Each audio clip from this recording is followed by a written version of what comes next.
What's going on YouTube, Twitch or Periscope? This is Sulz Fight Reacts to the Jake Paul versus Tyron Woodley fight card. What an event. Or was it rigged? This is what we're going to get into. Obviously, as we know, Tommy Fury kicking off the night against Anthony Taylor via unanimous decision. Was that something which was an impressive bout? We will get into it. Montana defeats Ivan Barashik via 7th round TKO, where the corner stopped the fight. There was a bit of controversy, a punch after the bell had gone. We'll be talking about that. Is Daniel Dubois back? Is he back after the defeat that he faced? Amanda Serrano obviously defeating Mercado. A brilliant bout again. And then obviously the main event, Jake Paul versus Tyron Woodley. We all know what happened there. It was a split decision. 2 judges in the favor of Jake Paul and 1 in the favor of Tyron Woodley. We will get into everything and my opinions on each and every fight and the event as a whole.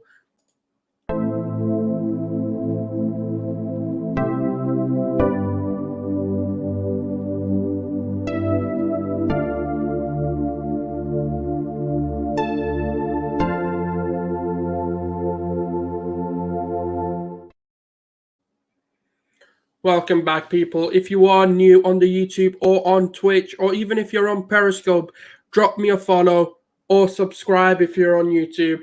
It does mean a lot, people. But let's get on to the fight that kicked the night off. Tommy Fury taking on Anthony Taylor. Now, this is one which a lot of people were looking forward to, because obviously Tommy Fury's been calling out Jake Paul and Anthony Taylor is his sparring partner. So it makes sense, right? You steamroll this guy and you get the fight that you want. But did Tommy Fury cover himself in any glory? Did he give himself the best opportunity to be able to take on Jake Paul, or to be even in contention to call him out? In my opinion, there was nothing in that fight, technique-wise, or as a boxer, that really shows to me that he deserves a chance against Jake Paul. Yes, he did get the dub at the end of the day, and sometimes in boxing, you don't always get the knockout that you think you deserve, but you get the result done. It's happened to many great fighters in the past, where they don't get the knockout, but they get a decision win. But was the decision win was expected? Anthony Taylor comes from a background of MMA in the UFC and not really from a background of boxing. So this is a crossover. The pressure's all on Tommy to really make his stance and make a statement performance. And he didn't, in my opinion. There was a lot of flaws to his game. It's his technique to be able to put weight behind punches. That lacked for me.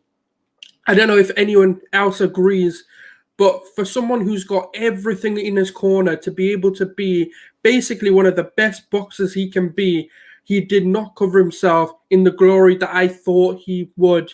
And that is the big question, people. Did he do enough to be able to get that Jake Paul fight? In my opinion, no. But many people may be differing in their opinion, and many people will have difference of opinion in this. BX here saying, this is fake it till you make it at its finest. Find 2 washed up athletes and make a name for yourself. This is America. It did seem that way. It really did.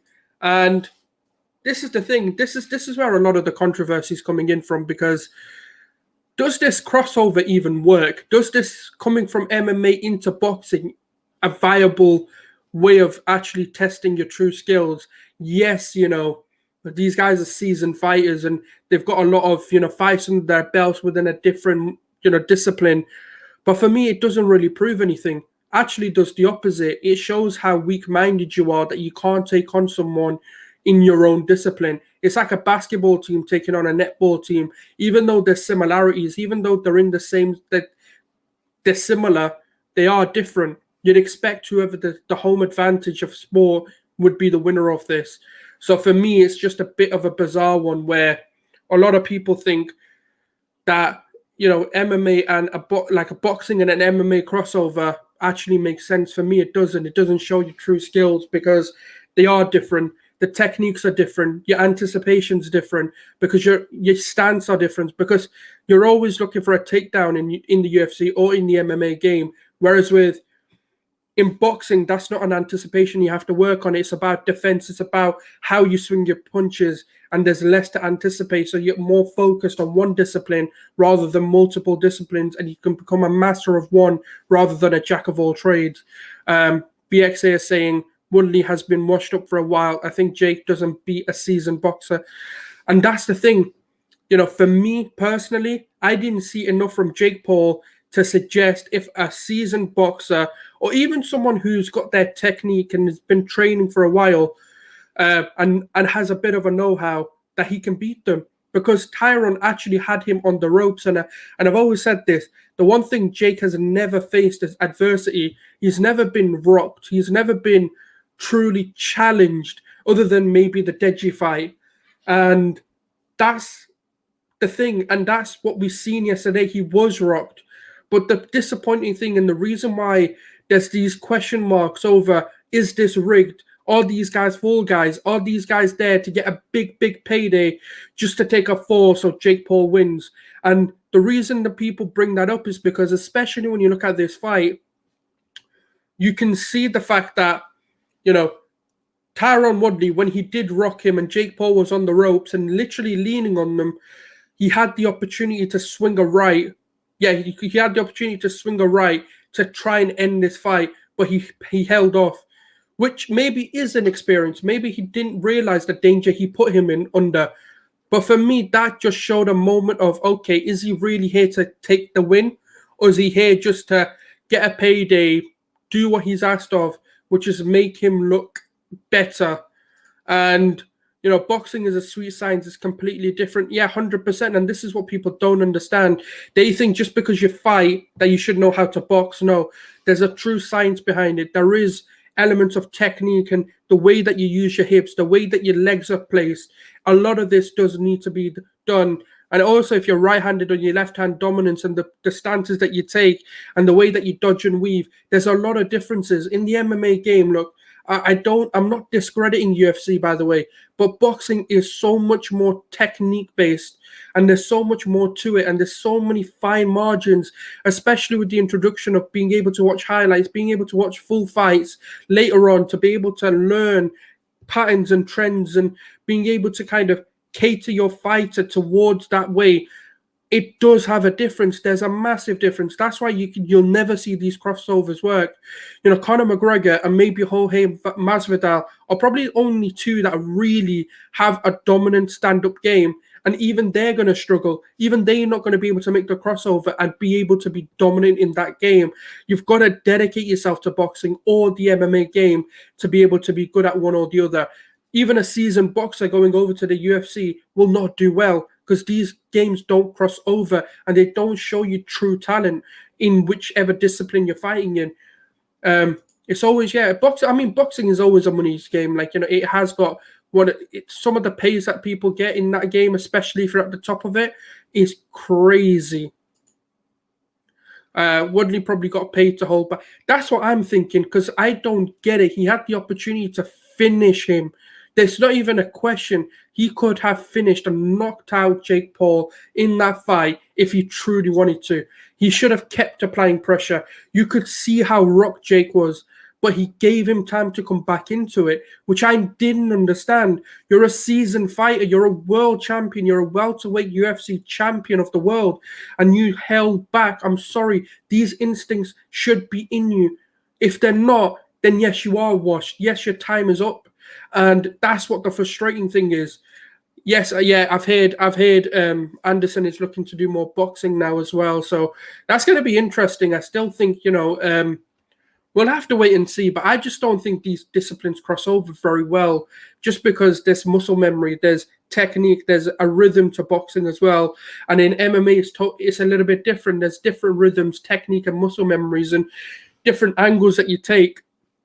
And that's what seasoned boxers are able to do, is find different angles to be able to beat you, the way they use the ring, the way they use their space, and how they can get off the rope or be dominant in the middle. There's so many differences that people just don't realize that go into these. But at the end of the day, look, anyone who gets in the ring deserves a bit of respect. But what I am going to do is I'm just going to quickly touch on the Tommy Fury. Does he deserve that Jake Paul fight? I don't think he does, personally. I did not see nearly enough to suggest why he deserves that fight or why he deserves to be able to call out Jake Paul, in my opinion. I'm not saying he should have got the knockout, but there were so many things wrong with his game, his technique, and the way that he was fighting that, it just baffled me. A guy who's dedicated his entire life to boxing cannot show better technique and show superiority as a boxer over Anthony Taylor. But again, this could just be because of those awkward, crossovers where MMA fighters have their way of fighting and being able to show their game. And it is an awkward fight. It's always awkward when you're fighting someone of a different discipline because they come at it in a weird way. They take such a weird approach to it all. So it is one of those strange ones for me. Celebrity boxing has taken over. Geez, the world is based on cheap entertainment. This is the thing, right? So I was having discussions with people and just asking them in general because I'm not going to say I'm a huge fight fan in terms of watch every boxing event or anything. I do watch the major ones. I do watch the major UFC events. But is this where the future is going, where people want to see entertainment and these personalities getting knocked out because there's actually a connection to them? And our boxers and like sort of MMA, our combat fighters in general, especially the ones who dedicate their lives to it, people who are relatable. Is that where the problem's coming in? Are they not relatable enough to be able to stand there and take these fights and make them entertainment or blockbusters? Or, because let's be honest, right? Conor McGregor coming into the game, there's many before him who have done this as well. Floyd Mayweather as well set the precedence in terms of just being someone hated, someone being a villain. People hate the way he spends his money in it and everything. And that's why people watch him. And that's what the approach Jake Paul's taken.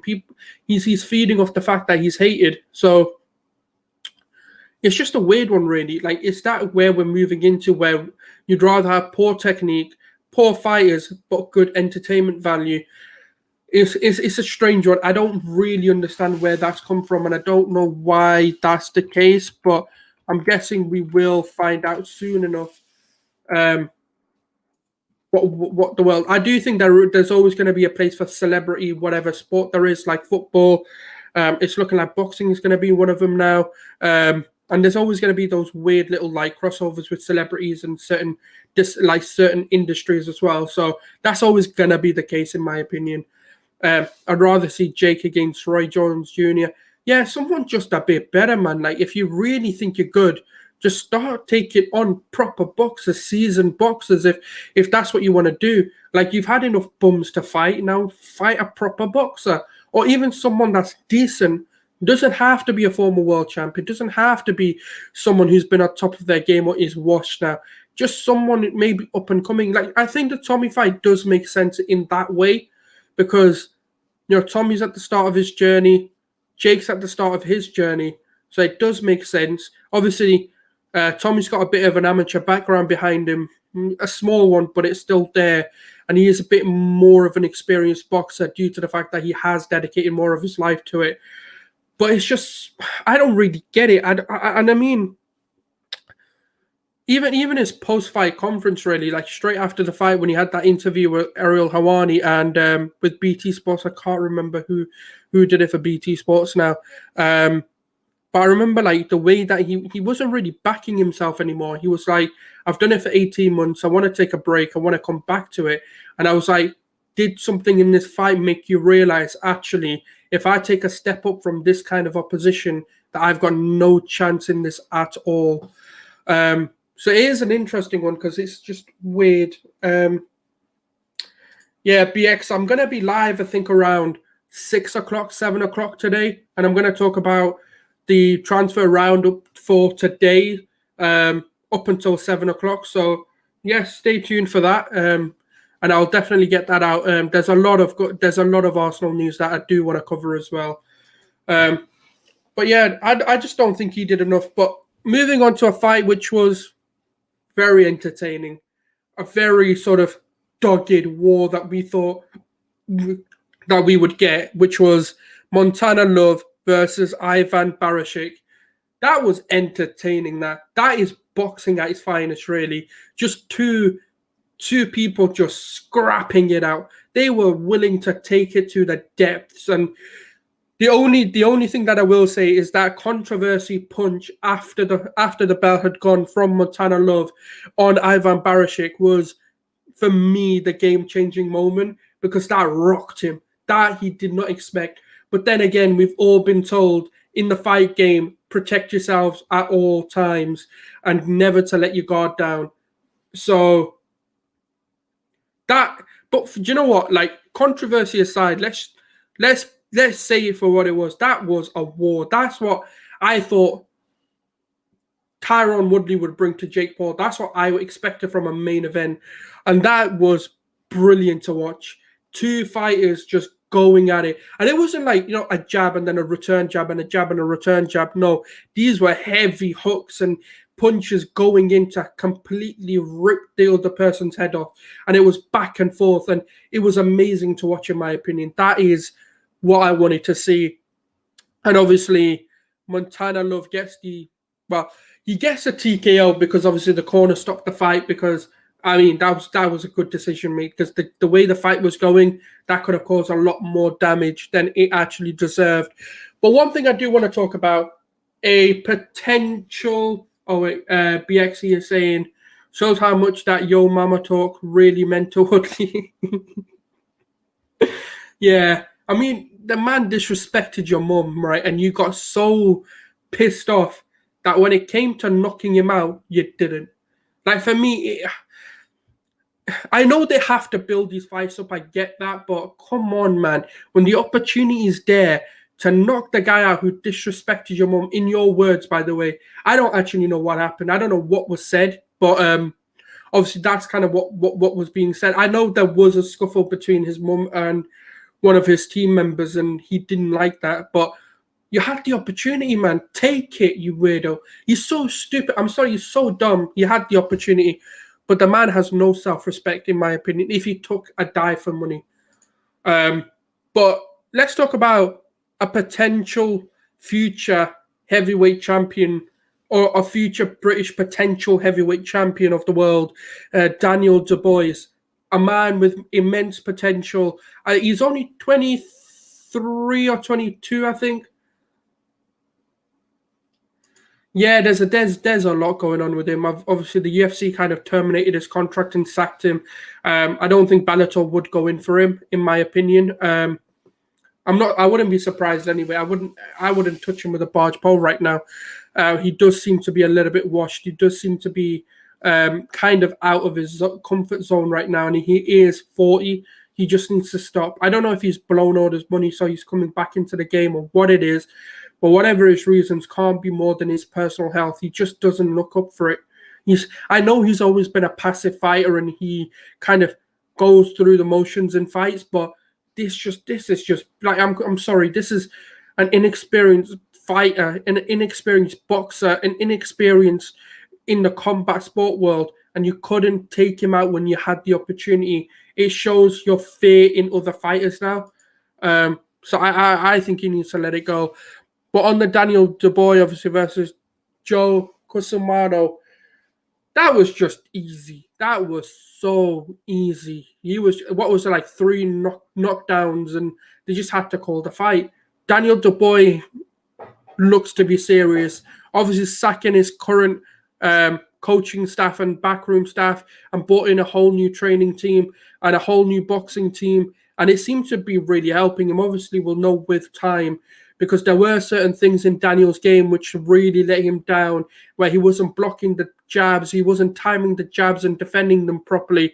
And he needed someone just to get the fundamentals down in him again. And that was a brilliant performance, probably performance of the night in my... But actually, I'd give it to Montana Love just because of how worried that was. But that Daniel Dubois, like, this is what he needs. He needed a momentum fight. He needed something just to go his way to be able to move forward. And dominate the fight scene again, because I do think he has an immense amount of talent. And you've got to understand, in the heavyweight division, people do mature, people do sort of become more in their prime, so quote unquote, around the age of like 28, 29.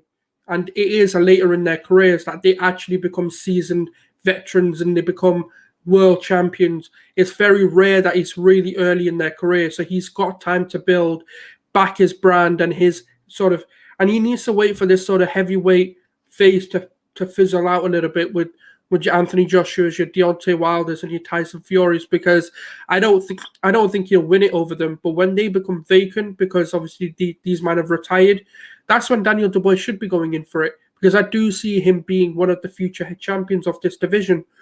And obviously moving on to the women's bout, Amanda Serrano taking on Mercado. Obviously it went into unanimous decision. Not surprised. Serrano did dominate every single round. In my opinion, there wasn't really much that Mercado had to bring. But I'm not going to lie, I got really tired at this event because I was just kind of watching it passively. I didn't watch it properly, to be honest. But then obviously the fight, that the whole card ends at Jake Paul and Tyron Woodley, which we've spoken at in depth. But I just want to talk about the event overall, because obviously this was sort of done and produced by Showtime and not Triller, which was his previous production team that took on this fight. And one thing that I am going to say is Triller did it all wrong with all these rappers and music promoters and coming into this and really putting a show on rather than a boxing event. And I think this was the fine balance. But that has been my reaction to the Jake Paul, Tyron Woodley. Do I think it was rigged? There's a part of me that does believe it. I'm not going to lie. There's a part of me that believes in the conspiracy theory that this may have been rigged, because he had the opportunity to knock this man out for disrespecting his mom, but he didn't. But that is going to be the end of the show, guys. I hope you guys enjoyed talking about some fight games. I am going to be live at 6 o'clock/7 o'clock. I'm not 100% sure just yet. Maybe 8 at the latest, to talk about Arsenal transfers and what's been going on this epic pre-deadline day. Let's see how that all unfolds. But thank you very much, guys, for your support. And this is Sulz signing out. Take care. God bless. Peace.